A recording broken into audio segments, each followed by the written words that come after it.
जो मथुरा में कलेक्टर रहे थे 1883 में किताब लिखी गई मेमोयर ऑफ मथुरा।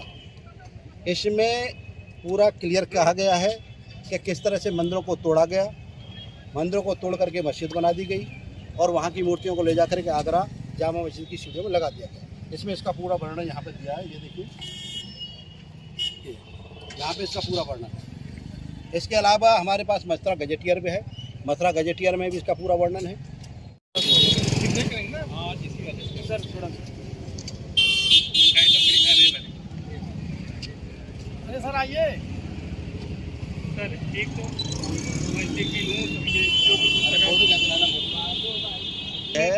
ये आर्कियोलॉजी के फर्स्ट डायरेक्टर ऑफ इंडिया रहे। इसमें हाँ वही लगी देखिए,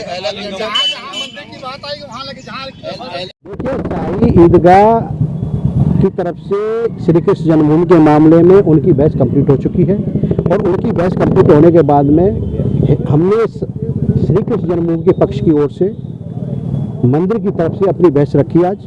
और हमारा ये मानना है कि जिस तरह से मंदिर को तोड़ करके वहाँ मस्जिद बनाई गई है वो अवैध है, वो भगवान का असली गर्भगृह है, गर्भगृह पर उन्होंने इलीगल कब्जा किया हुआ है। तो हमारा मानना है कि अविलंब वो स्थान 13.37 एकड़ में से 2.5 एकड़ जमीन जिस पर के भगवान का असली गर्भगृह वो हिंदुओं को मिलना चाहिए। शाही ईदगाह पक्ष के पालों के पास कोई डॉक्यूमेंट नहीं है, आज तक ना कोई रेवेन्यू रिकॉर्ड दाखिल कर पाए हैं, न नगर निगम का कोई रिकॉर्ड दाखिल कर पाए हैं। और आज हमने विशेष रूप से हमने ये सब पुस्तकें दाखिल की, चाहे और ये बीएसए भटनागर की emperor Aurangzeb and destruction of temples हो, माशरे आलमगीरी साकी मुस्तक खान की किताब है और अन्य किताब जितनी भी किताबें वो सब हमने दाखिल की। हमारा ये मानना है कि जिस तरह से कब्जे किए गए तथ्यों को सामने नहीं आने दिया गया। और ये मेमोयर मथुरा है मेरे पास में, ये मेमोयर मथुरा है। मेमोयर मथुरा में 1883 में ये किताब आई थी, एफ.एस. ग्राउज की किताब है, जो कलेक्टर रहे थे मथुरा में, उन्होंने उसका पूरा डिटेल दिया है। तो आज हमने सभी पुस्तकों को कोर्ट में दाखिल किया, सभी तथ्य रखे और हमारा मानना है कि ये 7 रूल 11 की जो एप्लीकेशन है वो खारिज होनी चाहिए। और हमने न्यायालय से प्रार्थना की, प्रेयर की कि इसको अनावश्यक हिंड्रेंस केस में पैदा करने के उद्देश्य से, लिंगर ऑन करने के उद्देश्य से एप्लीकेशन लगाई है, लिहाजा इनका कोई औचित्य नहीं बनता है। तुरंत इसमें इशू फ्रेम होकर के इसकी कार्रवाई आगे बढ़नी चाहिए। सारी सुनवाई पूरी हो गई आज हमने पक्ष रख दिया है और अब कल 2 बजे इसमें पुनः सुनवाई होगी, यानी 1 मई को। और इसमें जो भी ऑलमोस्ट बहस कंप्लीट हो चुकी है, कुछ लोगों की बहसें रह गई हैं, वो कल कंप्लीट हो जाएंगी और मैं मानता हूं कि इसके बाद ये पत्रावली ऑर्डर में चली जाएगी। मेरा नाम महेंद्र प्रताप सिंह एडवोकेट है, श्री कृष्ण जन्मभूमि मुक्ति न्यास का प्रेसिडेंट हूँ, इसके इसका पक्षकार हूँ।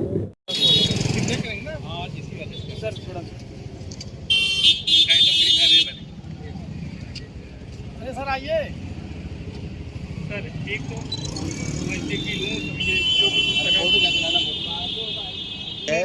ये आर्कियोलॉजी के फर्स्ट डायरेक्टर ऑफ इंडिया रहे।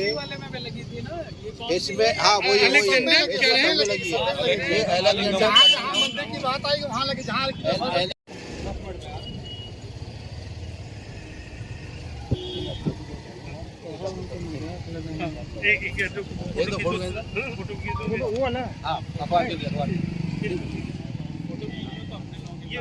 ये मथुरा गजट है क्या?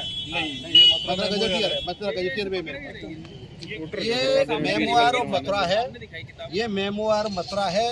देखिए, हिंदू पक्ष के जो कुछ सूट्स थे उनमें अधिवक्ताओं ने अपने अपने विचार रखे और अभी जो हियरिंग है, हमारा जो सूट नंबर 7 है, उसमें कभी आज कमेटी शाही ईदगाह ने अपना जवाब रखना था, उसके लिए उन्होंने समय मांगा है और कल भी जो हियरिंग है वो कंटिन्यू रहेगा और 2 बजे बेंच बैठेगा। तो अभी लगभग 5-6 हियरिंग अभी और लग जाएंगी कि भी 7-11 में जो हिंदू पक्ष के जो आर्ग्यूमेंट्स हैं वो सभी सूट में कंप्लीट हो। क्या क्या मुद्दे पे बात हुई, क्या क्या पॉइंट रखा? देखिए, जो इसमें जो मेन पॉइंट है एक वक्फ बोर्ड का है कि भाई ये वक्फ की संपत्ति नहीं है, जो प्लेसेस ऑफ वर्शिप एक्ट है 1991 का वो लागू नहीं होता। तो सभी अधिवक्ताओं ने अपने अपने सूट्स में जैसा है अपने अपने तरीके से उस चीज़ को रखा और कुछ ऐसे लीगल जजमेंट्स हैं, जो ऑर्डर्स हैं कि जिसके हिसाब से जो मेंटेनेबिलिटी है कि भाई जो हिंदुओं का ने जो ये मुकदमा डाला है वो सस्टेन करे और उसमें सुप्रीम कोर्ट की जजमेंट साइट करी गई है, एक जो कोर्ट का सेट प्रोसीजर होता है। और दूसरा सबसे बड़ा ये है कि जो हमारा सूट है हमने एएसआई के तथ्य रखे थे, हालांकि अभी जो सुप्रीम कोर्ट से स्टे है सर्वे के ऊपर, तो उस चीज़ को लेकर के भी थोड़ी सी जो चीज़ें हैं वो डिले हैं। और जो कोर्ट है, कोर्ट के पास अभी बहुत सारी एप्लीकेशंस पेंडिंग है, जिस पे कि जब डिस्पोजल होगा तो उसमें ये भी हो सकता है कि सर्वे की ज़रूरत ही ना पड़े। जैसे हमने अपने सूट नंबर 7 में और फिर अलग से जो हमने एप्लीकेशंस डाली थी, उस पे अगर सुनवाई होती है और जब ऑर्डर आता है तो हमें पूरी उम्मीद है कि जल्दी ही जो कृष्ण जन्मभूमि का ये जो विवाद है ये खत्म होगा। अगली डेट क्या है? कल की है जी 2 बजे। अपना परिचय दीजिए। रीना एन सिंह, अधिवक्ता।